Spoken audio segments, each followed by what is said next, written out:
I'm Edie Lush, and I'm here in the Hub Culture Pavilion with one of our regulars, Professor Jem Bendell. Thanks very much for coming along. Thank you for having me back. Professor, you're a founding director of the Institute for Leadership and Sustainability in the UK. That's right. YGL 2012. Yep, my first year of being a young global leader at the forum. Welcome.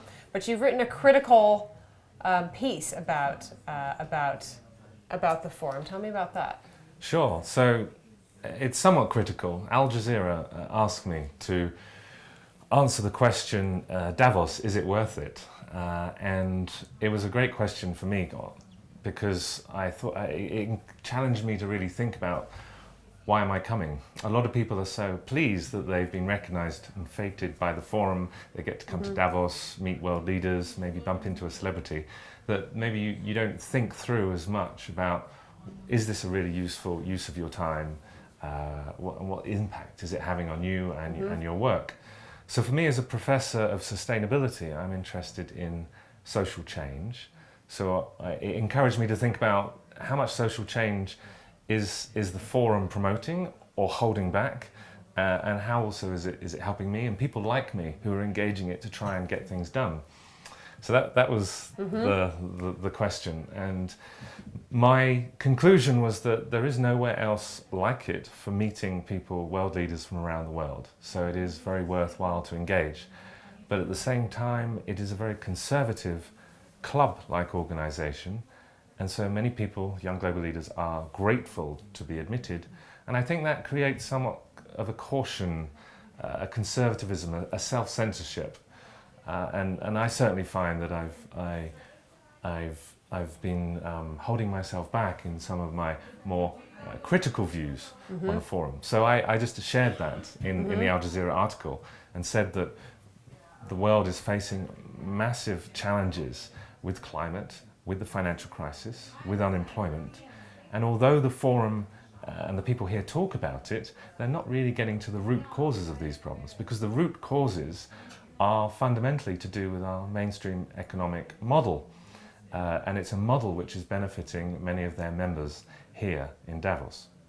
So I know that you're critical about the current way that the discussion about unemployment is going on. Why are you coming clean about that too?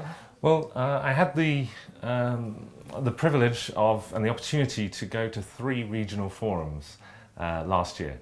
So that was in Istanbul, Bangkok and Tianjin in China. And the growing unemployment crisis was front and center on the agenda.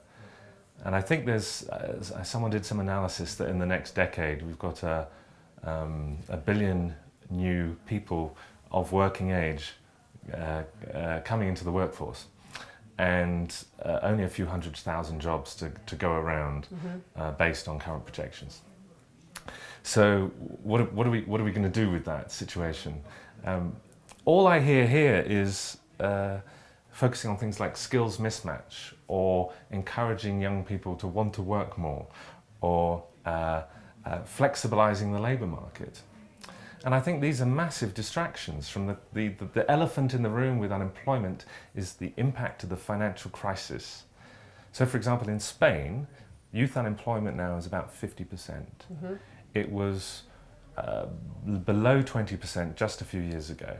It's not that those young people have become lazy, or somehow working regulations are stopping them getting a job, or suddenly the jobs are in areas where they don't have the skills for. The number one reason that has created that situation is the financial crisis, the austerity, the lack of lending by banks to small businesses, who are the main employers in any economy. So a major contraction in money supply. Now, this means that if we take unemployment seriously, we have to look at the money supply. We have to look at how can businesses get the liquidity, get the cash flow in order to create the jobs.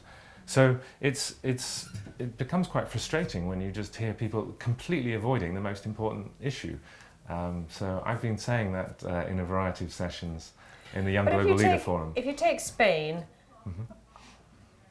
there's a certain argument that they have to go through this pain in order to come out the other side.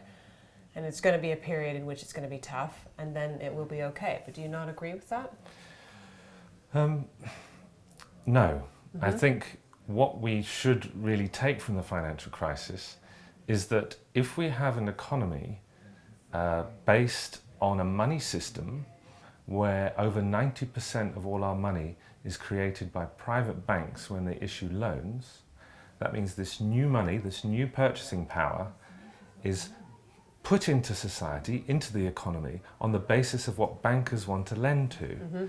And so they'll be thinking most collateral, least transaction cost, good returns, the things that the bankers will be thinking about. This means you end up with a lot of money going into asset price inflation. So basically, in Spain, housing and construction. So you had a malformed economy because of the interests of the banks and a sort of a convenience of going along with that within the government and in society. So we need to look at the real origin of the financial crisis, which is our current fractional reserve banking system, where we get the economy and the society that results from the way money is created and allocated. So that's something we have to really look at. And most people, when I talk to about this here, don't know the first thing about this. And I'm not a monetary economist, but I've looked at this because as I said earlier, it's the elephant in the room. We have to have monetary systems that support sustainable development. So is anyone listening? Yeah, the interesting thing about Davos is that although you've got the official program, the really interesting conversations are over coffee, in the bars, in the corridors. And so, I've been carrying this message around. I can't stop talking about it.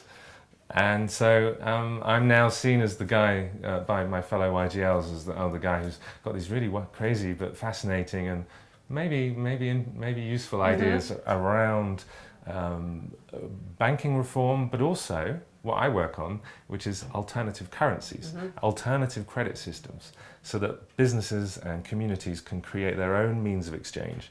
So if suddenly there's a contraction in money supply, they can still trade with each other. So that's some of the work I'm doing on, and it's the research program I'm working on as well. How can we help scale these alternative exchange systems? And that's quite interesting to some people here, because you've got a lot of entrepreneurial types who like thinking about disruptive innovation and new technologies and could we invent our own currency systems. So that makes for some stimulating conversations. I'm still to find someone who really wants to back this, to take these systems to scale. Jem, we're going to have to leave it there. We had a great discussion on alternative currencies, and we may even have yet another one this time at Davos. Okay. I'm Lush.